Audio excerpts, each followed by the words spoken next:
সালামু আলাইকুম ওরহমতুল্লাহ। আপনার জীবন হঠাৎ এলোমেলো হয়ে গেছে, কোনো কিছু ঠিক মতো হচ্ছে না। হতে পারে আপনাকে বান মারা হয়েছে বা কোনো কালো জাদু করা হয়েছে। এর কিছু লক্ষণ রয়েছে, তার মধ্যে কয়েকটি আজ এই ভিডিওতে আলোচনা করার চেষ্টা করব ইনশাল্লাহ।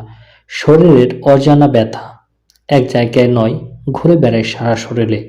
রাতের ঘুম আসে না, দুঃস্বপ্নে ছায়া দেখা যায়। ডাক্তারের রিপোর্ট ক্লিয়ার, তবু আপনি অসুস্থ। রুকাইয়া শুনলে বা কোরআন আয়াত শুনলে আপনি অস্থির হয়ে যান বা আপনাকে অস্থির লাগে। কাজকর্মের বাধা, কিছুই ঠিকঠাক হয় না। বারবার অসুস্থ হয়ে যাচ্ছেন, অথচ ডাক্তার কিছু ধরতে পারছে না। রাতের ঘুম ভাঙে, দুঃস্বপ্নে আসে, কেউ যেন আপনাকে ডাকছে। ভালো কাজে করলেই বাধা আসে। চাকরি, বিয়ে, ব্যবসা সব ভেঙে যায়। কোনো কাজে উন্নতি হচ্ছে না। যে কাজ করতে যান না কেন, সে কাজেই শুধু লস হচ্ছে। মাথা ভারী, শরীর ব্যথা, ঘুরে বেড়ায় সারা শরীরে। একটা পর একটা সমস্যা লেগে রয়েছে।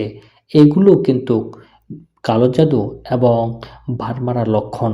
আপনার যদি এই ধরনের লক্ষণ হয়ে থাকে, তাহলে দ্রুত আপনি কোরআনের মাধ্যমে রুকাইয়া করতে পারেন বা চিকিৎসা নিতে পারেন।